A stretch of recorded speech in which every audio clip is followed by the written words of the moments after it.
नाज़रीन न्यूज़ 18 में आपका खैर मकदम और आप देख रहे हैं आज की ताज़ा खबर। आज की ताज़ा खबर में सबसे पहले आपको हम बताएंगे हिंदुस्तान और पाकिस्तान के रिश्तों में कशीदगी के दरमियान बिपिन रावत के नए इंतबाह की।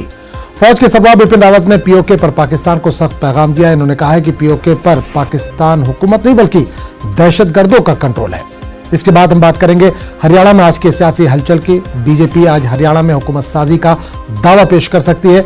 अराकीन असेंबली की मीटिंग के बाद पार्टी लीडर गवर्नर से मुलाकात करेंगे और फिर रूबरू करवाएंगे महाराष्ट्र की सियासी रंगमंच पर किस तरह का नजारा है। आज शिवसेना चीफ उद्धव ठाकरे ने नवमुंतखब अरकान असेंबली की मीटिंग तलब की है। इस मीटिंग में पार्टी 50-50 के फार्मूले समेत दीगर पहलुओं पर भी गौर खौस करेगी। इसके बाद बताएंगे टीपू सुल्तान की मुखालफत करने वाले बीजेपी लीडरों के लिए क्या बुरी खबर है। बीजेपी के नौजवान लीडर शरद बच्चेगौड़ा ने कहा है कि वो टीपू जयंती मनाएंगे। शरद बच्चेगौड़ा बीजेपी रुकन पार्लियामान बीएन बच्चेगौड़ा के फर्जंद हैं। और फिर आखिर में दिवाली के मौके पर जश्न चिरागा के बारे में हम बात करेंगे। अयोध्या आज लाखों दियों की रोशनी में जगमगा उठेगा। आज जश्न चिरागा मुनक्किद किया जाएगा। जराये के मुताबिक 5,51,000 दियों से अयोध्या को रोशन करने का निशाना मुकर्रर किया गया है।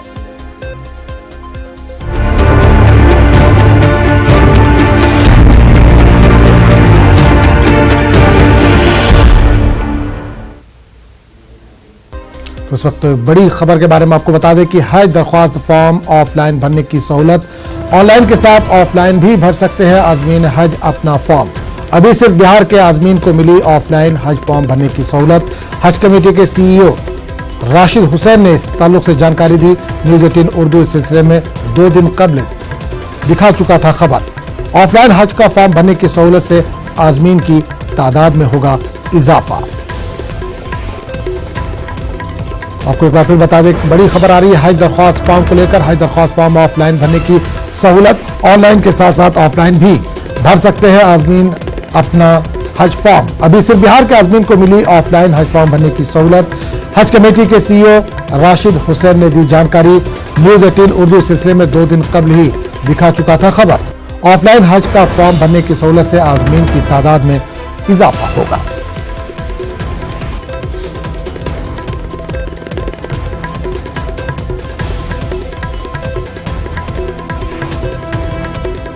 इस सिलसिले में मजीद बात करने के लिए हम सीधे रुक करेंगे पटना का, जहां से हमारे नुमाइंदे महफूज आलम सीधे तौर पर जुड़ रहे हैं। महफूज, आज़मीन हज के लिए एक बड़ी खबर है, ऑनलाइन के अलावा ऑफलाइन भी हज फॉर्म भरे जा सकते हैं।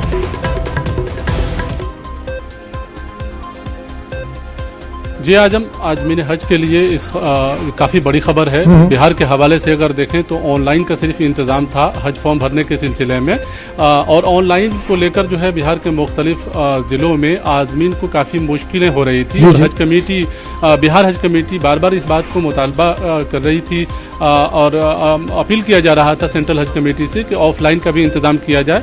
न्यूज़ 18 ने भी इस खबर को तरजीही बुनियाद पर चलाया था, जिसका एक तरह से कहें तो असर हुआ है। आपको एक बात ये भी बता दें कि बिहार रियासती हज कमेटी के चेयरमैन, चूँकि सेंट्रल हज कमेटी के वो मेंबर भी हैं, अभी हमारी उनसे बात हुई थी तो उन्होंने कहा कि 2 स्टेट में बिहार को ये मंजूरी दी गई है कि वो ऑफलाइन फॉर्म बिहार में भरा जा सकता है। इसके साथ साथ जम्मू कश्मीर के लोगों को भी ये इजाज़त दी गई है कि वहाँ पे भी ऑफलाइन फॉर्म भरा जा सकता है। तो इसी ये फ़ायदा आज़मीन हज को होगा कि जहाँ ये सहूलत नहीं है, जहाँ पे ऑनलाइन फॉर्म भरने में लोगों को दुश्वारी हो रही थी, वो इत्मीनान से फॉर्म को डाउनलोड करेंगे और भरकर डाक के ज़रिए भी हज कमेटी में भेज सकते हैं। बिहार रियासती हज कमेटी ने ये सहूलत दिया है सूबे के आज़मीन को कि चूँकि फ़ॉर्म जो है अलग से इस बार शाया नहीं हुआ था, तो सेंट्रल हज कमेटी के वेबसाइट से फॉर्म को डाउनलोड करना होगा आज़मीन हज को, और उस फॉर्म को भरकर बिहार हज कमेटी को डाक के जरिए भेजा जा सकता है या बराह रास्त जो है आकर दिया जा सकता है। और हज कमेटी जो है उस फॉर्म को इंटरटेन करेगा और आगे की कार्रवाई करेगा। और जहां बिल्कुल महफूज एक चीज और जानना चाहेंगे, जैसे कि लगातार कहा जा रहा था कि जो दूर दराज के इलाके में बसे लोग हैं वो ऑनलाइन सहूलत का इस्तेमाल नहीं कर सकते, इंटरनेट उनको जानकारी नहीं है, इसके अलावा इंटरनेट की खिदमत भी उन इलाकों में मैसर नहीं है। तो क्या लगता है कि जो आज़मीन हज की तादाद में भी इजाफा होगा इससे?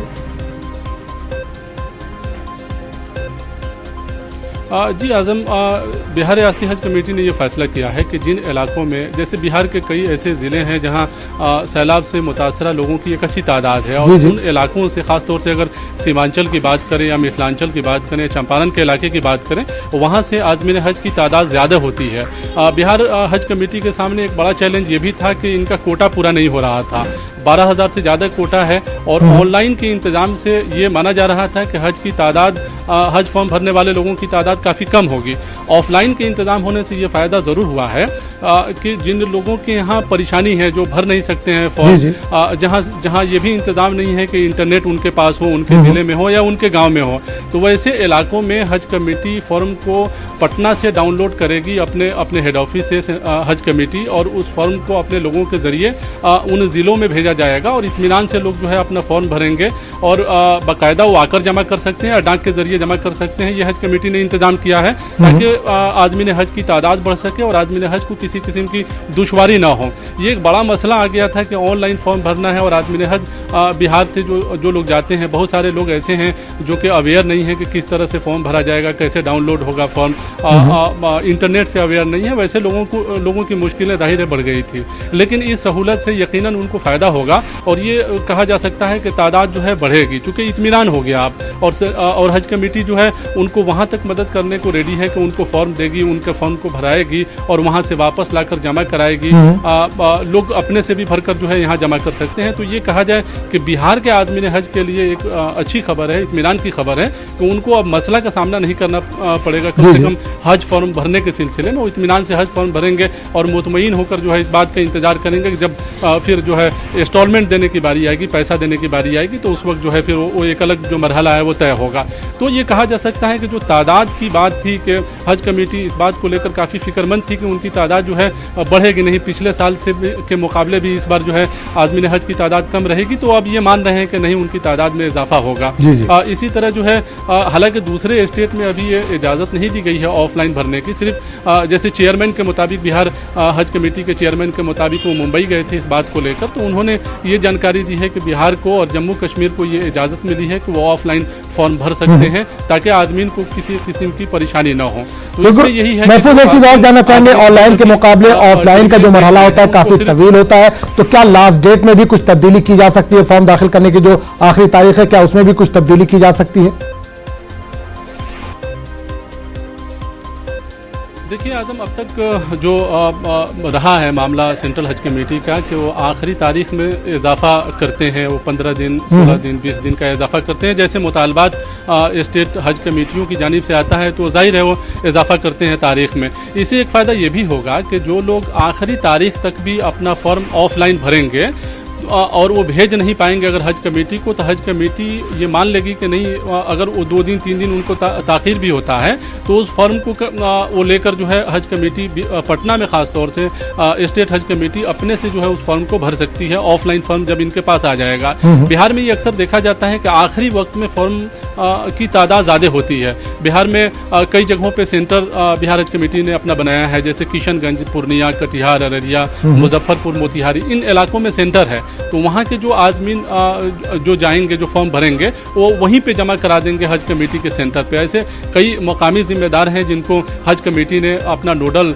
ऑफिसर एक तरह से बनाया है, या नोडल ऑफिस एक तरह से बनाया है, जहाँ पे हज का फॉर्म जमा होता है, और वो लोग आखिरी वक्त में जो है पटना आते हैं पूरे फॉर्म को लेकर, और यहाँ पे जो है पटना के लोग जो है फिर आगे की चीज़ें जो है आगे के मरहले को तय करते हैं। तो एक तरह से कहें वो हड़बड़ी नहीं है अब हज कमेटी के ये आज़मीन हज को फॉर्म भरने को लेकर, वो इत्मीनान से डाउनलोड करें और इत्मीनान से जो है फॉर्म भरें। हम आपको ये भी कहना चाहेंगे कि अभी जो टेलीविजन लोग अभी जो लोग आज़मीन हज टेलीविजन देख रहे हैं, उनको सिर्फ ये करना है कि सेंट्रल हज कमेटी के वेबसाइट से जाकर वो फॉर्म डाउनलोड करें, डाउनलोड करके वो खुद फॉर्म भर लें या किसी जानकार से फॉर्म भरा लें। अगर ये भी मुश्किल है तो उस फॉर्म को लेकर हज कमेटी आवे पटना, यहाँ लोग बैठे हुए हैं हज फॉर्म भरने के लिए, यहाँ फॉर्म भर देंगे, या फिर जो किशनगंज, पूर्णिया, कटिहार जो सेंटर बनाया गया है हज कमेटी की जानिब से, उस सेंटर पर जाएं, वहाँ पे भी लोग मौजूद हैं। इत्मीनान से जो है उनके फॉर्म को लोग भरेंगे और उस फॉर्म को जो है फिर जमा कर दिया जाएगा। तो इस तरह से कहें आज़मीन हज को परेशानी नहीं होगी। अब जो ऑनलाइन को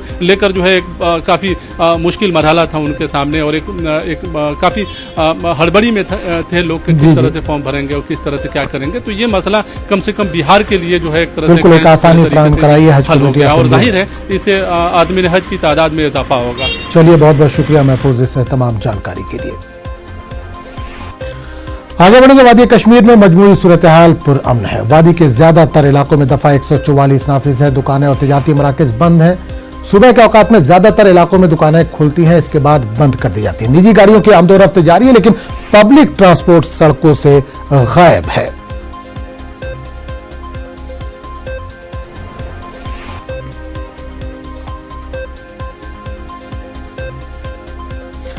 आज हरियाणा में बीजेपी गवर्नर से मुलाकात कर हुकूमत साजी का दावा पेश करेगी। आज चंडीगढ़ में अरकान असेंबली की मीटिंग के बाद गवर्नर से मुलाकात कर हरियाणा में हुकूमत साजी का दावा पेश किया जाएगा। ख्याल है कि हरियाणा में बीजेपी और जेजेपी के बीच इत्तेहाद हो गया है। हरियाणा में बीजेपी को 40, कांग्रेस को 31 जबकि जेजेपी को 10 सीटें हासिल हुई थी। हरियाणा के इक़्तिदार पर उभरती हुई छोटी पार्टी जेजेपी किंग मेकर बनी है। उसने बीजेपी के साथ हाथ मिलाया है। और इस पूरे मामले पर बात करने के लिए हम सीधे रुख करेंगे हरियाणा का, जहां से हमारे नुमाइंदे अंकित सीधे तौर पर जुड़े हैं। अंकित, क्या पूरी तरह से सारा मामला सॉल्व कर लिया गया? सरकार बनने जा रही है हरियाणा में?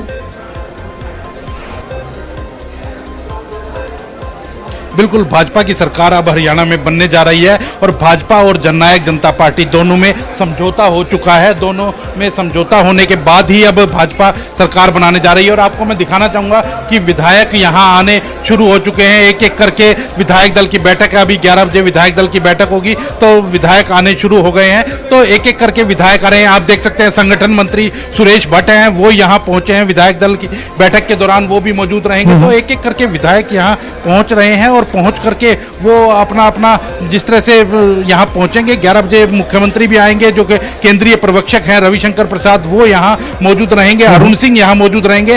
सांसद भी जो हरियाणा के सांसद हैं, वो चाहे रतनलाल कटारिया है, संजय भाटिया है, वो भी यहां पहुंच चुके हैं। तो कहीं ना कहीं पूरी एक तैयारी हो चुकी है भाजपा की कि भाजपा आज विधायक दल की बैठक करेगी और मुख्यमंत्री अभी मनोहर लाल हैं, उन्हीं को दोबारा से नेता चुना जाएगा। एक औपचारिकता होगी और उप मुख्यमंत्री जो होगा वो जननायक जनता पार्टी से होगा। तो एक बड़ी बात होगी कि जिस तरह से भाजपा और जजपा मिलकर के सरकार बनाएंगे। पहले विधायक दल की बैठक होगी, उसके बाद एक समर्थन पत्र लेकर के जाया जाएगा और सरकार बनाने का दावा जो राज्यपाल के सामने पेश किया जाएगा। दोनों नेता इकट्ठे भी जा सकते हैं, अलग अलग भी जा सकते हैं, क्योंकि भाजपा राज्यपाल के सामने जाके अपना दावा पेश कर सकती है और उसके बाद जो जननायक जनता पार्टी के नेता दुष्यंत चौटाला है वो जाकर के अपना समर्थन पत्र सौंप सकते हैं। और दिवाली के बाद जो है वो शपथ ग्रहण समारोह होगा।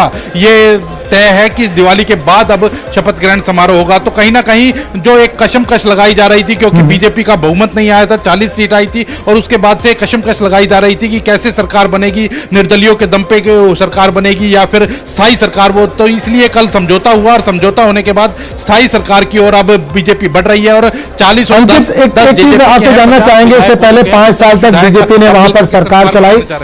बिल्कुल अंकित, जानना चाहेंगे 5 साल तक बीजेपी ने सरकार चलाई, लेकिन इस बार गठबंधन की सरकार है। आजाद जो एमएलए जीत कर आए वो भी समर्थन कर रहे हैं, इसके अलावा जेजेपी पार्टी भी समर्थन कर रही है। कितना मुश्किल होगा बीजेपी के लिए अगला 5 साल? बिल्कुल अगले 5 साल मुश्किल, क्योंकि जो काम किए हैं वो आगे बढ़ाएंगे। हमारे साथ विधायक भी हैं, विनोद भ्याणा हांसी से चुन करके आए हैं, उनसे बात करेंगे। विनोद भ्याणा जी फिर से चुन करके आए हैं विधायक, पहले भी रहे हैं आप विधायक, कैसे देखते हैं? बहुत बढ़िया लग रहा है जी, बहुत अच्छी तरह से। मैं बीजेपी की टिकट से जीत के आया हूं तो पहले से ज़्यादा अच्छा लग रहा है। पहले आप सीपीएस भी रहे थे और सरकार के अंदर, अब फिर से विधायक चुन के आ रहे। स्पष्ट बहुमत नहीं आ पाया, भाजपा कुछ ना कुछ मन में शंका है थोड़ी।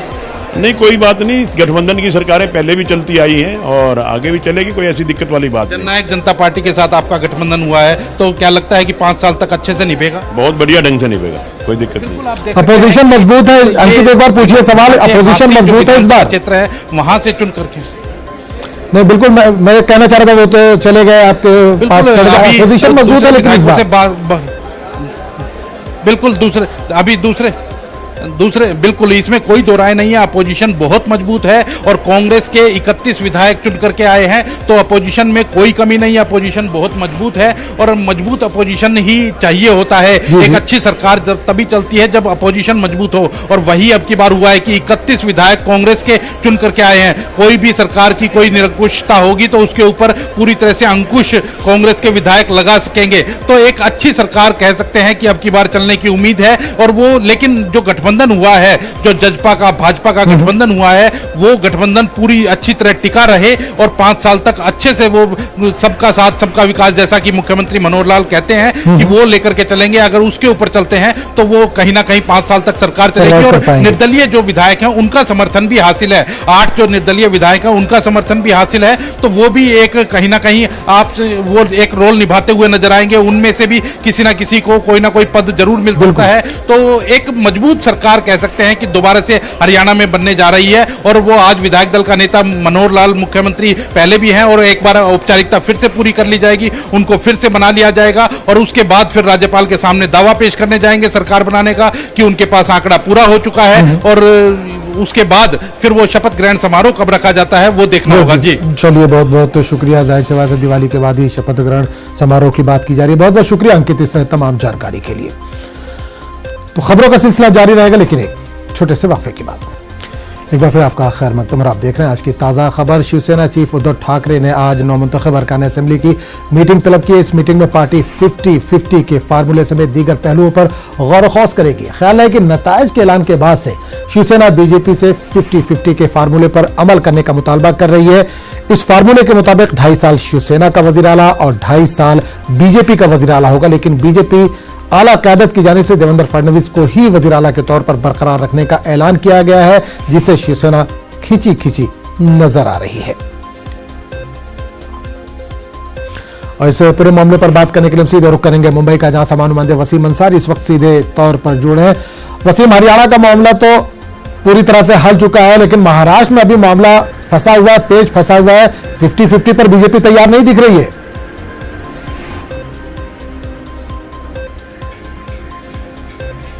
जी जरूर कहा जा सकता है। जिस तरह से देखा गया है कि दोनों ही दलों को इतनी मेजोरिटी जरूर मिल गई है कि वो पूरी तरह से सरकार बना सकते हैं, लेकिन सबसे खास बात यह है कि अब भी दोनों के बीच में एक छुपा हुआ संघर्ष दिखाई दे रहा है। जिस तरह से शिवसेना की आज बैठक बुलाई गई है, इस बैठक में वो अपने विधायक दल का नेता चुनेंगे और इस दौरान ये राय भी जानने की कोशिश करेंगे इन विधायकों की कि अगर वो बीजेपी के साथ जाते हैं तो किन शर्तों पे जाते हैं। जिस तरह से उद्धव ठाकरे ने पहले ही साफ कर दिया था कि हर मुसीबत अगर बीजेपी की है तो उनकी समस्याओं को हम ही क्यों समझे। इससे पहले भी देखा गया कि विधानसभा चुनाव के दौरान जो सीटों के बंटवारे हुए, उस सीटों के बंटवारे में शिवसेना को काफी कम मिले थे, उसमें भी शिवसेना ने एडजस्ट किया, इस तरह के उनके नेताओं का कहना था। तो अब जब मेजोरिटी के दौरान दोनों पार्टियों की मिली है तो भले ही सेना को कम मिली है, लेकिन वहीं पे बीजेपी को कम मिली है। शिवसेना का यह भी दावा है कि कई इंडिपेंडेंट जो विधायक हैं उनके साथ आ रहे हैं, तो बीजेपी का भी ये दावा है कि इंडिपेंडेंट उनके साथ आ रहे हैं, लेकिन अब भी दोनों अलग अलग होकर सत्ता में नहीं आ सकते। तो बीजेपी भी जानती है और ये बात शिवसेना भी जानती है। तो किस तरह से एक प्रेशर टैक्टिक्स दोनों एक दूसरे पे बना रहे हैं, ये देखने वाली बात है। जिस तरह से दोनों ने साफ कर दिया कि ये दिवाली के बाद ही दोनों दल के नेताओं की बैठक होगी और इस बैठक में चर्चा की जाएगी कि दोनों की सत्ता में किस तरह से आना है। उद्धव ठाकरे का ये कहना है कि जो दिल्ली के आला नेता हैं अमित शाह जी, उनसे चर्चा करेंगे और उसके बाद इस पूरे मामले को सुलझाया जाएगा। दोनों ही पार्टी ये भले ही कह रही है कि हम दोनों के बीच में सब कुछ सही है, लेकिन जिस तरह से हालात बने हुए ये नहीं बता रहे हैं कि अब तक दोनों के बीच में बेहतर स्थिति नजर नहीं आ रही है। दोनों ही बेहतर पोजीशन पाने के लिए कोशिश की रही है। बिल्कुल वसीम, एक चीज और जानना चाहेंगे, शिवसेना जाहिर सी बात है इस वक्त प्रेशर बनाने की कोशिश में है, शिवसेना प्रेशर बनाना चाहती है। 50-50 पर अगर फार्मूला तय नहीं हुआ तो क्या डिप्टी सीएम पर कुछ मामला तय हो सकता है?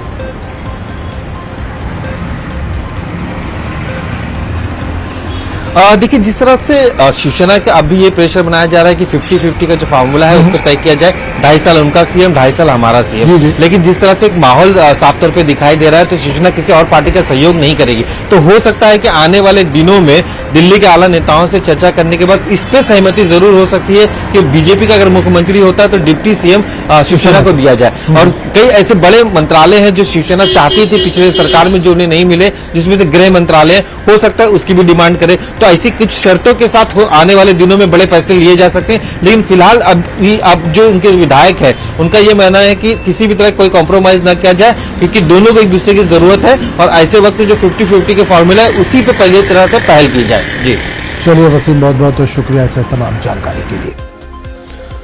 तो फौज के सरबराह बिपिन रावत ने पीओके पर पाकिस्तान को सख्त पैगाम दिया। इन्होंने कहा है कि पीओके पर पाकिस्तान हुकूमत नहीं बल्कि दहशतगर्दों का कंट्रोल है।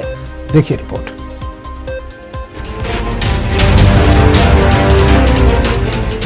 आर्मी चीफ बिपिन रावत ने पीओके पर बड़ा बयान देते हुए पाक को कड़ा पैगाम दिया है। आर्मी चीफ ने एक प्रोग्राम से खिताब करते हुए कहा कि जब वो जम्मू कश्मीर की बात करते हैं तो उसमें गिलगित बल्तिस्तान भी आता है। When we say the Jammu and Kashmir, the complete state of Jammu and Kashmir, which includes POK and Gilgit-Baltistan. Therefore, POK and Gilgit-Baltistan becomes an occupied territory, a territory which has been illegally occupied by our western neighbor. एक तरफ बिपिन रावत ने गिलगित बल्तिस्तान को लेकर पाकिस्तान को सख्त पैगाम दिया, तो दूसरी तरफ उन्होंने ये भी कहा कि पीओके पर दहशतगर्दों का कंट्रोल है। When Article 370 was introduced with the word temporary, there was no objection from Pakistan. Therefore, why is it that Pakistan has suddenly awoken up and has raised the ante on Article 370?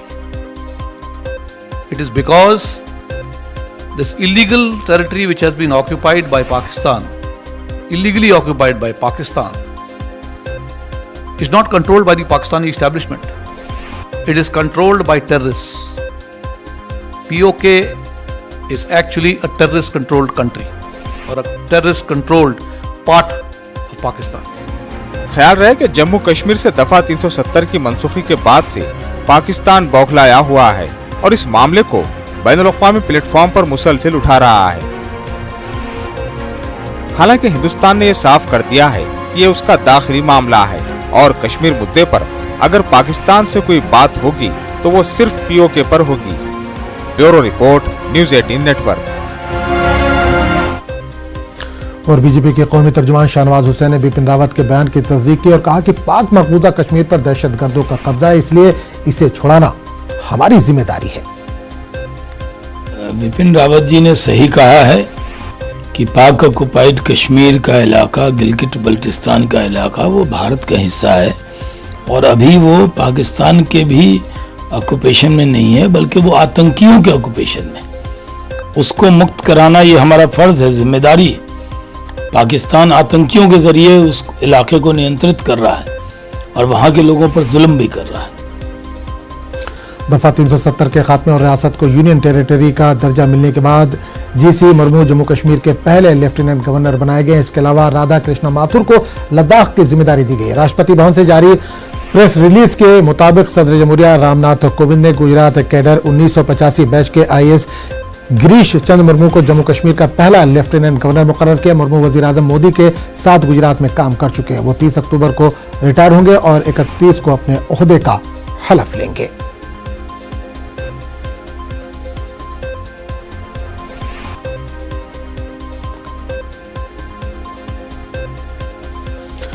आज से UP police का emergency number बदल जाएगा। अब लोगों को UP police से मदद के लिए 100 नहीं बल्कि 112 नंबर यानी 112 डायल करना होगा। अब से कुछ देर में CM Yogi Adityanath dial 112 launch करेंगे, जिसके बाद यूपी के आवाम को police, ambulance, fire service, SDRF, women power line, CM helpline के लिए 112 नंबर डायल करना होगा।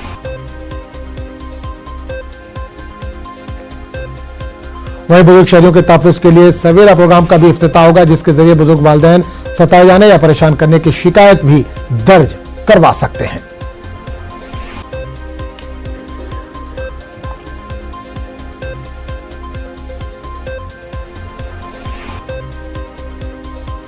तो आज की ताजा खबर में फिलहाल इतने। अगली बुलेटिन में आपसे फिर मुलाकात होगी, तब तक के लिए इजाजत दीजिए। आदाब।